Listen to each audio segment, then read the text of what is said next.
Welcome back to the deep dive. I'm still kind of fuming after that Kansas City game, and I know you are too. Yeah. That 22-9 final score, it just doesn't tell the story, does it? Not even close. As a Big Blue fan, that felt heavier. It felt like we've seen this movie before, you know? Yeah. Stalling offense, missed chances, just these basic mistakes that honestly, they crush your soul watching it. Right. That heaviness is exactly what we need to dig into today. We got to push past the raw frustration, the sting of it all, and really do a cold, hard reality check. Okay. So our mission here for this deep dive is to pinpoint the specific failures. We're talking offense, red zone, special teams, defense, and we're using these really detailed fixed lists from the sources to guide us. Good. Basically moving from just feeling, why is this happening, to knowing, okay, this is exactly what needs to change. Well, I like that. Analytical, not just venting. So, okay, roadmap. Mm-hmm. We're hitting the passing game, that whole moon ball or check down thing. Mm-hmm. Red zone fixes, which we desperately need. The kicker chaos. Oh my God. Yeah, that, but also some hope, right? The run game looked a bit better. And then the big one, the quarterback situation, Russ, or maybe Dart down the line. Let's get into it. All right. Let's start where probably the most frustration lies, the offense. That passing game right now, that's a problem. The stats alone are pretty damning. Felt like there were only two modes: chuck it deep and pray, or dump it off short immediately. Nothing in between, no rhythm, no timing in that intermediate area. You nailed it. I mean, the final numbers, 18 for 32, only 160 yards, and those two interceptions were just killers. And dig deeper, 0 for 6 on passes over 20 yards. Both picks came on those shots. Wow, 0 for 6. Yeah. Very good. And get this, 11 of the 18 completions, checkdowns, backs and tight ends, like outside the main read. It's an offense running on fumes, basically. Okay, so the sources got really specific on one of those picks, right? Called it the dagger pick, said it was like perfect teaching tape for what not to do. Exactly. The dig route, the main read in the concept, was open, clearly open. And he missed it. Missed it. Forced the ball deep into double coverage instead. That's a fundamental breakdown. It shows a miss on what the play was even designed to do. So is that a vision thing?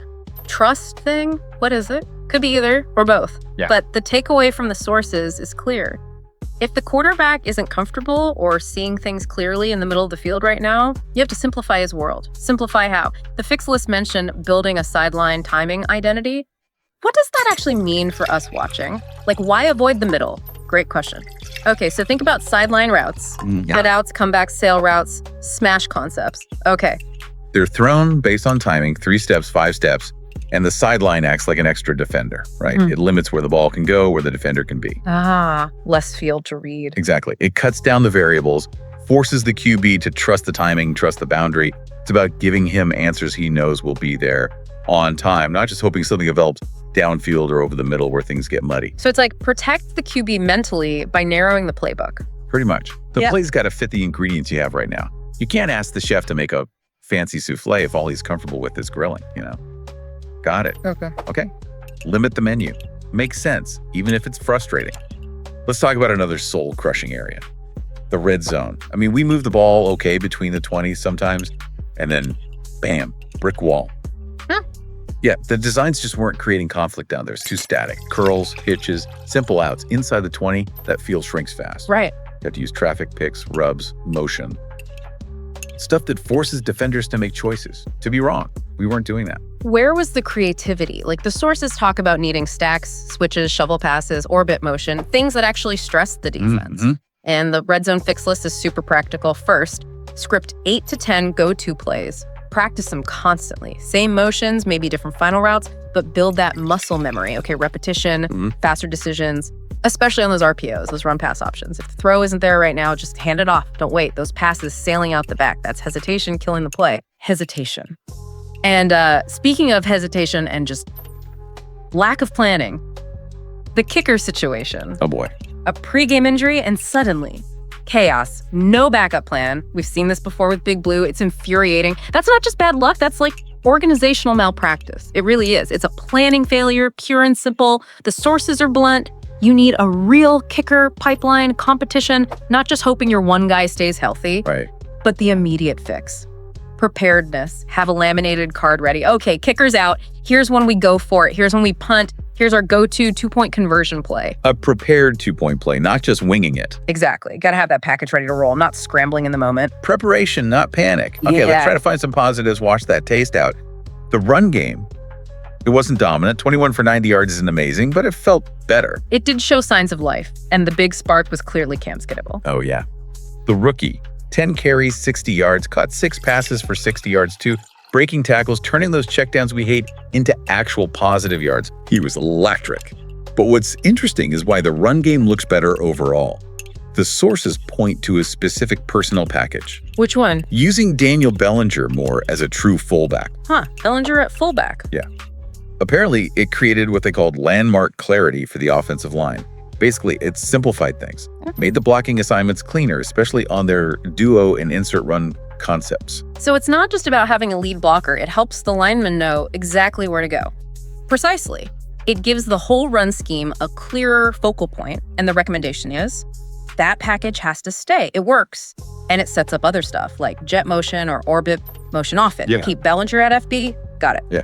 And speaking of guys making a difference, Andrew Thomas, his return was huge, wasn't it? Even on limited snaps. Massive. You saw it immediately. Yeah. Stability in pass pro, actual movement in the run game, even against Kansas City's front.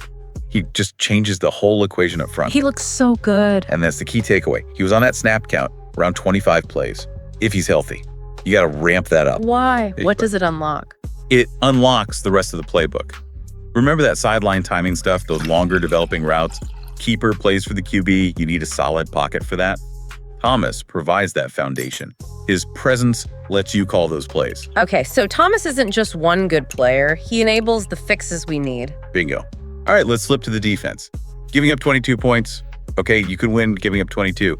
But the way it happened, especially on third down, that was the killer. Tell me about it. 8 for 14 overall, and 5 for 7 in the second half. That's just letting them off the hook constantly. And the core issue identified was the pass rush, affecting the QB but not finishing the play. He'd escape, extend, find someone late. Yeah, saw that a lot. So how do you fix the finish? Need to add some teeth. Yeah. The sources mentioned things like green dog rules. Green dog, what's that? Like a delayed blitz? Sort of, yeah. It's a smart pressure. Yeah. Basically, if a linebacker sees his guy, like the running back, stay in to block, the linebacker knows, okay, he's not my coverage responsibility anymore. I'm now the 5th rusher. Go get the QB. It punishes teams for keeping extra guys in to block. Adds that extra wave. Okay. Calculated aggression. We also saw that young corner getting picked on, right? Looked like they were targeting him. He definitely was. And he needed more help. Better leverage from the scheme, maybe some technique tweaks, safer calls sometimes. So defensively, the to-do list is add that finisher to the rush, maybe more creative third down packages like banjo calls or fake pressures. Exactly. Simulated pressures, mirrored coverages, and fundamentally catch the damn ball when it's loose. Secure the turnover first, then run.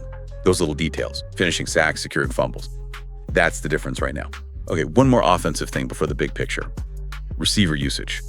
When Malik Neighbors went out for a bit, Bo Collins came in first. I was kind of wondering, where's Jalen Hyatt in that mix? Feels a bit random. It does seem a bit unclear, yeah. And it points to maybe not having super defined roles or counters ready. Like if Wandale's drawing double teams underneath, where's the automatic adjustment? Right. What should that be? The sources say you need clear answers.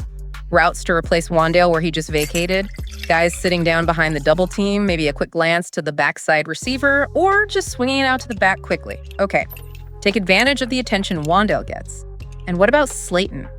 Yeah, the suggestion was more pure outside isolation routes for Slayton. Why him specifically? Because his profile, that deep speed on the boundary, kind of fits what Russ seems comfortable with right now. Taking those outside shots. Let him do what he does best. Okay, makes sense. All right, let's zoom out. Big picture. Quarterback roadmap. Look, whoever is playing Russ now, maybe Dart later the process has to get fixed first, right? Absolutely. You can't just swap quarterbacks and expect miracles if the system around them is flawed. And if or when Jaxson Dart gets his shot, you have to build him a runway. Meaning what? Meaning start simple. That perimeter timing stuff we talked about. Quick game. Make that the foundation. Let him build confidence. Show consistency before you ask him to handle complex middle-of-the-field reads in a shaky structure. Don't just throw him to the wolves. All right, so if we boil it down, what's the roadmap for like the next 2 weeks? What are the top 5 things that absolutely must happen? All right, here's the actionable checklist. 1, lock in that perimeter timing identity. Outs, comebacks, sail, smash. Make it the base. Got it. 2, develop and drill that red zone conflict menu. Those stacks, rubs, motions. Make it automatic. Yeah. 3, keep Bellinger at fullback. in that run package. Yeah. Solidify it. Add the jet motion, the orbit motion off it. Yeah. 4, define Jalen Hyatt's role. Use his speed vertically to clear space or take shots. Give him a clear purpose. Needs to happen. 5, get Cam Skattebo involved with manufactured touches, screens, arrows, swings. Just get the ball in his hands quickly. Love it. That's the blueprint. Okay, so for everyone listening, that's your checklist too. QB plan decided and scripted. Red zone package locked. Bellinger at FB. Finishing sacks. Real kicker plan and 2-point plays. Non-negotiable. Especially with the Chargers coming up, and they're 3-0. We got to be way better on third down, and we have to find ways to create explosive plays. Yep. This deep dive gave us the technical list. We went past just the score, found the actual reasons for the failures, and the specific fixes needed. We did. Delivered the detail. Okay, Yeah. so final thought time, based on the community question of the day. If you had the headset next week, knowing everything we just discussed, what's the play at QB? Yeah, what's the best strategy right now? Is it A, stick with Russ, but commit fully to that perimeter timing game plan? B, keep Russ as the starter, but mix Jaxson Dart in for specific packages like short yardage or red zone? Or C, just hand the keys to the rookie, Jaxson Dart, right now? Think about it based on what we laid out. Does the improved run game support sticking with Russ and playing it safer? Or are the problems so deep, especially on defense, that you need Dart's potential upside now? Chew on that. Keep looking for those details, those aha moments. Until next time, go Big Blue. Just wanted to say a massive thank you for tuning in to Big Blue Tea. Absolutely. And, a huge shout out always to Black Freezy TV. Oh, For definitely. the fantastic programming, the production, everything that makes this possible. Yep. Their work behind the scenes is just really appreciated. It really is. This has been Big Blue Tea.